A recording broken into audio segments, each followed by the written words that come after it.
வணக்கம். இந்திய நிதி செய்திகள் 17 ஜூலை மாலை 6 மணி செய்தி அலைவரிசைக்கு வரவேற்கிறோம். இந்த செய்தி அலைவரிசையை உங்களுக்கு வழங்குவது மேகமாலா. இந்திய மற்றும் உலக சந்தைகளின் தாஜா செய்திகளுக்காக எங்களுடன் இருங்கள். சென்செக்ஸ் 78,151.45 965 பிடிஎஸ் 1.25 விழுக்காடு உயர்ந்தது. அதிக லாபம். டெக் மஹிந்திரா 4.14 விழுக்காடு உயர்ந்தது. அதிக நஷ்டம். சன் ஃபார்மா 0.90 விழுக்காடு குறைந்தது. நிஃப்டி 50 இன்று 24,334.301.09 விழுக்காடு ஆக உள்ளது. 1.09 விழுக்காடு உயர்ந்தது. NSE-யின் முன்னணி 50 நிறுவனங்களை கண்காணிக்கிறது. சென்செக்ஸ். நிஃப்டி வலுவான முடிவு. சென்செக்ஸ் 1.25 விழுக்காடு உயர்ந்து 78,151.45 பைசாயில் முடிந்தது. நிஃப்டி 50 1.09 விழுக்காடு உயர்ந்து 24,334.30 இல் நிறைவடைந்தது. வங்கி பங்குகள் முன்னிலை வகித்தன. நிஃப்டி பேங்க் 58,521.40 இல் நிலை கொண்டது. ரூபாய் மே மாதத்திற்கு பிறகு அதிக வீழ்ச்சி. ரூபாய் வெள்ளியன்று 96.28 இல் முடிந்தது. கச்சா எண்ணெய் விலை உயர்வு அழுத்தம் கொடுத்தது. RBI கவர்னர் மல்ஹோத்ரா மேற்காசியா பதற்றம், பலவீனமான பருவமழை ஆகியவற்றை முக்கிய அபாயங்களாக சுட்டினார். JSW ஸ்டீல் லாபம் இரட்டிப்பு. ஒபராய் ரியல்டி 29 விழுக்காடு உயர்வு. JSW ஸ்டீல் Q1 FY27 நிகர லாபம் 4,696 ரூபாய் கோடியாக இரட்டிப்பானது. வருவாய் 10 விழுக்காடு உயர்ந்தது. ஒபராய் ரியல்டி லாபம் 29 விழுக்காடு உயர்ந்து 544 ரூபாய் கோடியானது. 2 ரூபாய் இடைக்கால ஈவுத்தொகை அறிவிக்கப்பட்டது. இந்தியாவின் மிகப்பெரிய IPO. $31 பில்லியன் ஏலம். இந்தியாவின் மிகப்பெரிய சொத்து மேலாண்மை நிறுவனம் $31 பில்லியன் ஏலத்துடன் IPO முடித்தது. செப்டோ நிறுவனம் குறைந்த மதிப்பீட்டில் IPO தேட இருப்பதாக தகவல். TCS. டெக் மஹிந்திரா. இன்ஃபோசிஸ் கணிசமாக உயர்வு. டெக் மஹிந்திரா 4.14 விழுக்காடு உயர்ந்து 1,572 ரூபாய் 90 பைசாயில் முடிந்தது. TCS 3.09 விழுக்காடு உயர்ந்து 2,269 ரூபாயில் நிறைவடைந்தது. இன்ஃபோசிஸ் NYSE-யில் 4.44 விழுக்காடு உயர்ந்து $11.53 நிலை கொண்டது. கச்சா எண்ணெய் $80 தாண்டியது. தங்கம் $4,000 அருகே. கச்சா எண்ணெய் 1.34 விழுக்காடு உயர்ந்து $80 ஒரு சென்ட் பேரல் விலையில் நிலை கொண்டது. தங்கம் $3,996.90 ட்ராய் அவுன்சில் முடிந்தது. வெள்ளி $55.54 ட்ராய் அவுன்சில் 0.64 விழுக்காடு சரிவுடன் நிறைவடைந்தது.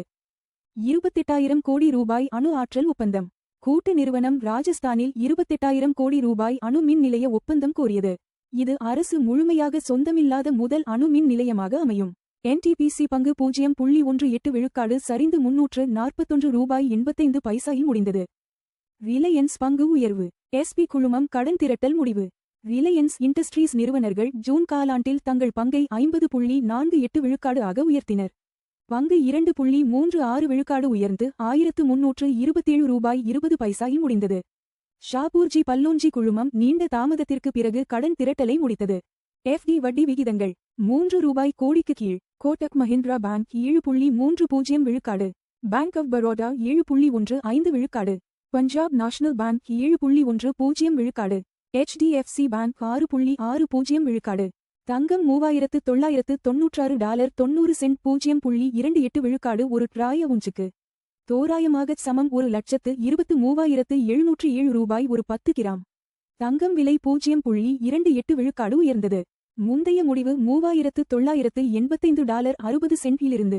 தங்கம் விலைகள் உலக தேவை, டாலர் வலிமை மற்றும் பணவீக்க எதிர்பார்ப்புகளை பிரதிபலிக்கின்றன.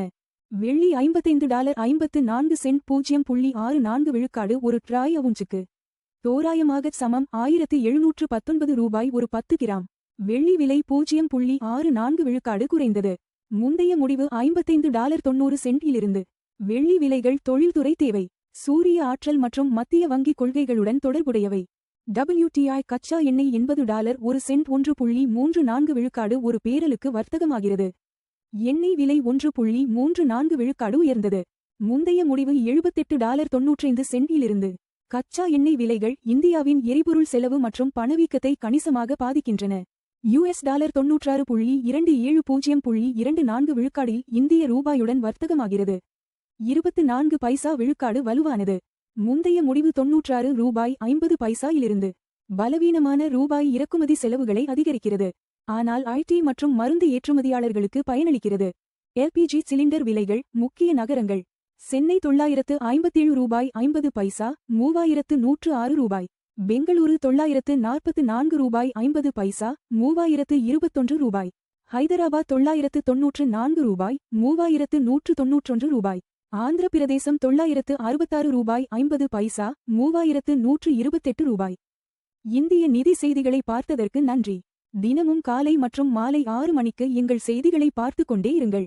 லைக், ஷேர் மற்றும் சப்ஸ்கிரைப் செய்யுங்கள்.